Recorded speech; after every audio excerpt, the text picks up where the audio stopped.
আসসালামু আলাইকুম ভিউয়ার্স, খুরশিদ আলম রিপন বলছিলাম বিনাকেল কনসার্ট ইনস্টিটিউট থেকে। আজকে আমরা কথা বলবো কানাডার স্কুলিং ভিসা নিয়ে। আসলে যত দিন যাচ্ছে তত স্কুলিং ভিসাটা জনপ্রিয় হয়ে উঠছে বাংলাদেশীদের জন্য। কারণ হচ্ছে স্কুলিং ভিসাতেই শুধু বাবা-মা সহ যাওয়া যায়। সো অনেকেই এরকম আছেন যারা হয়তো চাচ্ছেন যে আমার বাচ্চাদের ফিউচারটা ব্রাইট হোক, ফিউচারটা সিকিউরড হোক। সেক্ষেত্রে বাচ্চা তো আসলে একা পাঠানো কঠিন। যদি বাবা-মা সহ যাওয়া যায়, তাহলে তো বাবা-মারা কেউ না কেউ হয়তো প্যারেন্টসের যেকোনো একজন বাচ্চার সাথে থেকে তাকে টেক কেয়ার করার পাশাপাশি তার আ আ উন্নত একটা ভবিষ্যতের জন্য আপনি পাঠাতে পারতেছেন। সেক্ষেত্রে কিন্তু এখন দেখবেন অনেকগুলো কান্ট্রিতে স্কুলিং ভিসা বাংলাদেশ থেকে প্রচুর স্টুডেন্টরা যাচ্ছে গার্ডিয়ান সহ। আমাদের পিনাকেল থেকে যে কান্ট্রিগুলোর স্কুলিং ভিসা করা হয় তার মধ্যে কানাডা, ইউএসএ, ইউকে, নিউজিল্যান্ড এগুলো আসলে মালয়েশিয়া এগুলো হচ্ছে যে খুব টপ ডেস্টিনেশন যেগুলোতে আমরা স্কুলিং ভিসা প্রসেস করছি। আজকের সেশনটা আমি কথা বলবো স্কুলিং ভিসা যেটি কানাডার জন্য স্পেশালি। সো কিছু বেসিক কোয়েশ্চেন আমাদের থাকেই যে কারা এপ্লাই করতে পারবে, বয়স কত হইলে পর্যন্ত এপ্লাই করা যায়, আইএলটিএস লাগে কিনা, বাংলা মিডিয়ামের স্টুডেন্ট এপ্লাই করতে পারবে কিনা, টিউশন ফিস কেমন থাকে, স্পন্সর কেমন দেখাইতে হয়, বাবা-মা সহ যাইতে পারে কিনা। সো এই যে এই বিষয়গুলো আজকের সেশনে আমি ক্লিয়ার করব। আমি একটা করে ক্লিয়ার করছি।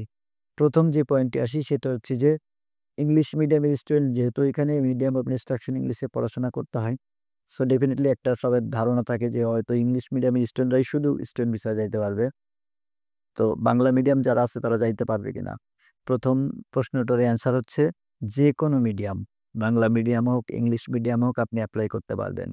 আপনি যে ক্লাসে এখন যে ক্লাস পর্যন্ত আপনি কমপ্লিট করেছেন, তারপরে ক্লাসে আপনাকে অ্যাডমিশন নিতে হবে। অ্যাডমিশনের ক্ষেত্রে কিন্তু লাস্ট 2 ইয়ার্সের যদি আপনি কেউ ক্লাস 6 এ পাস করে থাকেন, এখন হয়তো ক্লাস 7 এ পড়ছেন, তাহলে ক্লাস 6 এবং ক্লাস 5 এর যে রেজাল্ট কার্ড, সেটি আপনাকে প্রেজেন্ট করতে হবে অ্যাডমিশনের জন্য। ল্যাঙ্গুয়েজ রিকোয়ারমেন্টস লাগে কিনা? আমরা জানি কানাডাতে এপ্লাই করতে গেলে যদিও আইএলটিএস স্টুডেন্টদের জন্য ম্যান্ডেটরি না। বাট যেমন আমরা যদি কেউ ব্যাচেলর, মাস্টার্স, ফাউন্ডেশন এপ্লাই করে বলি যে আইএলটিএস থাকলে ভিসার পসিবিলিটিস বাড়ে। স্কুলিং এ কিন্তু এটা কোনো ফ্যাক্টরই না। মানে আইএলটিএস বা কোনো টাইপের ল্যাঙ্গুয়েজ প্রফিসিয়েন্সি দরকার নেই। কিছু স্কুল আপনাকে ইন্টারভিউ নেয়, কোনো স্কুল ইন্টারভিউ নেয় না। সো মোদ্দা কথা হচ্ছে যে বাংলা মিডিয়াম হোক, ইংলিশ মিডিয়াম হোক যে কেউ কিন্তু এপ্লাই করতে পারবেন। এজ রেস্ট্রিকশন আছে কিনা? এখানে আসলে লেভেল 1 থেকে লেভেল 12 পর্যন্ত আমরা স্টুডেন্ট পাঠাই। স্কুলিং ভিসা যেটা। কিন্তু যদি এরকম কোনো কারো হয় যে আপনার বয়স 18-19 প্লাস তখন কিন্তু আর আপনি স্কুলিং ভিসা এপ্লাই করতে পারবেন না। যদি আপনার আ এমন অনেকেই আছেন হয়তো ও লেভেল করা আছেন। আপনি এখন গ্রেড 11 এ যাইতে চান কিন্তু বয়স যদি মেক্সিমাম স্টেটগুলোতে 18 বছর পর্যন্ত নেয়, কোনো স্টেটে 19 বছর পর্যন্ত নেয়। সো যদি বয়স 19 এর বেশি হয় তাহলে কিন্তু আপনি কোনোভাবেই কানাডাতে আর স্কুলিং ভিসায় এপ্লাই করতে পারবেন না। এখন জানি যে আসলে ওদের ইনটেক কয়টা হয়? ইনটেক হয় জানুয়ারি, মে, সেপ্টেম্বর। এখন আমাদের যারা এপ্লাই করছে তারা কিন্তু জানুয়ারি ইনটেকের জন্য এপ্লাই করছে।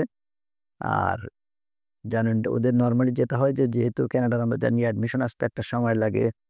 তারপর টিউশন ফি পাঠানোর পরে লেটার অফ অ্যাকসেপ্টেন্স আসে। তারপরে এমবাসি জমা দিতে টোটাল প্রসিডিউরটা যেহেতু ২-৩ মাস সময় লাগে। তাহলে জানুয়ারি ইনটেকের জন্য এপ্লাই করতে গেলে এখন সুইটেবল টাইম সেপ্টেম্বর পর্যন্ত যদি কেউ এপ্লাই করে জানুয়ারির জন্য এপ্লাই করতে পারবে। যদি তারপরে কেউ এপ্লাই করতে চান তাহলে আপনাকে নেক্সট ইমিডিয়েট যেটা ইনটেক আছে মে ইনটেকের জন্য এপ্লাই করতে হবে। এখানে সবচেয়ে ভাইটাল যে পার্ট সেটা হচ্ছে স্পন্সর। আমরা সবাই জানি যারা স্টুডেন্ট ভিসায় কানাডা যায়, ওইখানে কিন্তু রুলস হচ্ছে ফার্স্ট ইয়ারের টিউশন ফি প্লাস ফার্স্ট ইয়ারের লিভিং ফিডিং মিলাই যে টাকাটা খরচ হয়, সেটার চেয়ে একটু সারপ্লাস থাকলে হয়। বাট স্কুলিং ভিসায় কিন্তু আসলে এই ৫০,০০,০০০ ৬০,০০,০০০ দিয়ে কিন্তু কোনো স্কুলিং ভিসা পসিবল না। কারণ ওরা ধরে নেয় যে ওই স্টুডেন্ট পার্ট টাইম জব ১ ঘন্টাও করতে পারবে না। যেহেতু মাইনরদের কোনো part time work permit allowed না। সাথে একটা গার্ডিয়ান যায় বা ২ জন গার্ডিয়ান যায়। সো থাকলে তার মানে ধরে নেয়া যায় যে বছরে ৩০-৪০ লাখ টাকা খরচ হবে এবং এটা মানে কন্টিনিউয়াস ইয়ারে 2nd ইয়ারেও খরচ হবে, 3rd ইয়ারেও খরচ হবে। স্কুলিং এ তো একটু লম্বা টাইমের জন্য যাইতে হয়। সুতরাং ব্যাংক ব্যালেন্স যদি ১.৫-২ কোটি টাকার কম থাকে তাহলে কিন্তু স্কুলিং এ ভিসা হওয়ার পসিবিলিটিস কম এবং আমি আবারও বলি স্পন্সরের ফাইন্যান্সিয়াল স্ট্যাটাস এর উপর ডিপেন্ড করে কানাডার স্কুলিং ভিসা। যদি এমন হয় যে রেগুলার ইনকামটাও দেখবে, ব্যাংক ব্যালেন্সটাও দেখবে। মানে ওরা যেটা চায় যে এইখানে মিডল ক্লাস না, রিচ পিপল স্ট্রেট ওয়েতে অনেক বড়লোকদের জন্য কানাডার স্কুলিং ভিসা। সো যদি আপনার স্ট্যাটাসে সেটা থাকে যে আপনি ব্যাংক ব্যালেন্স ২ কোটি আছে, আপনার রেগুলার মান্থলি ১০ থেকে ১৫ লাখ টাকা ইনকাম আছে তাহলে কিন্তু স্কুলিং ভিসা খুব ইজিলি পাওয়া পসিবল। যেহেতু এখানে অন্য কিছু দেখে না। অন্য কিছু বলতে ওই যে মানে নরমাল স্টুডেন্ট ভিসায় দেখে আইএলটিএস কত আছে, আ প্রিভিয়াস ব্যাকগ্রাউন্ডের সাথে মিল আছে কিনা, তারপর হচ্ছে এই সাবজেক্ট পড়ে সে আসলে বেনিফিটেড কি হবে, পরের দেশে ফেরত আসবে কিনা। বাট স্কুলিং কিন্তু এতগুলো দেখার কিছু নেই। স্ট্রেট ওয়েতে ক্লাস 6 এ 7, 8 এ এখানে তো সায়েন্স, কমার্স, আর্টস এর ডিভাইডেশনও নেই। সো স্কুলিং এ যেটা দেখে মূলত ভিসাটা 90% ডিপেন্ড করে স্পন্সরের উপরে। সো স্পন্সরটা যদি ভালো হয়, যদি ফাইন্যান্সিয়ালি রিচ হয় তাহলে কিন্তু কানাডা স্কুলিং ভিসা ইজিলি পাওয়া পসিবল।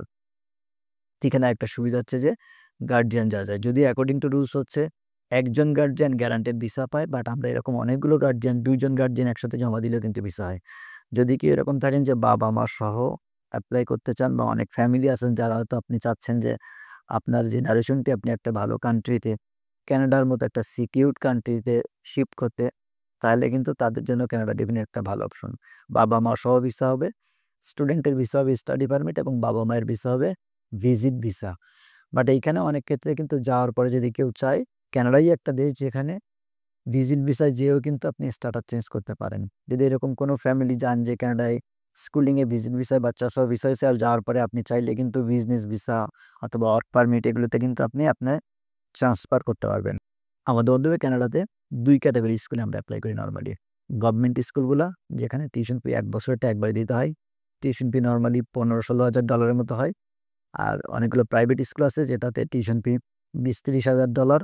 বাট আমাদের মাধ্যমে আসলে তো স্কলারশিপে পরে $১০,০০০-১১,০০০ এও আনাই দেওয়া পসিবল। সো ২ ধরনের অপশনই আমাদের কাছে আছে। আমরা যেহেতু ২২ বছর ধরে কনসালটেন্সি করি, আমাদের অনেকগুলি স্কুল কলেজের সাথে এগ্রিমেন্ট আছে। স্পেশালি কানাডার অনেকগুলো গভর্নমেন্ট এবং প্রাইভেট স্কুলের সাথে আমাদের এগ্রিমেন্ট আছে। সুতরাং যদি কেউ এরকম কেউ থাকেন যে বাচ্চার ফিউচার ব্রাইটের জন্য বা ফুল ফ্যামিলি কানাডাতে যাইতে চান, তাহলে কিন্তু আমাদের সাথে যোগাযোগ করতে পারেন। কষ্ট করে যারা এতক্ষণ দেখছিলেন তাদেরকে ধন্যবাদ জানিয়ে বলে রাখি, যদি স্কুলিং ভিসা নিয়ে, কানাডা স্কুলিং ভিসা নিয়ে স্পেশালি কোনো প্রশ্ন থাকে আমাদের সোশ্যাল মিডিয়াতে প্রশ্ন করলে আপনারা কুইকেস্ট টাইমে আমার ডিরেকশন দেওয়া আছে যে 24 আওয়ার্সের মধ্যে যেন সবগুলো রিপ্লাই দেওয়া হয় এবং আমি মাঝে, মাঝে চেক করে আমি দেখেছি যে 24 আওয়ার্সের মধ্যে সবগুলো রিপ্লাই দেওয়া হয়। সো বিফোর ভিজিট আস যদি কোনো প্রশ্ন থাকে যে আপনি আগে একটু প্রাইমারি ইনফরমেশন নিয়ে তারপর আমাদের কাছে আসতে চান, তাহলে কিন্তু আমাদের সোশ্যাল মিডিয়াগুলোতে আপনি আপনার যে প্রশ্ন আছে সেই প্রশ্নগুলো করতে পারেন। কষ্ট করে যারা দেখছিলেন তাদেরকে ধন্যবাদ জানিয়ে আজকের সেশনটি এখানে শেষ করছি। আল্লাহ হাফেজ।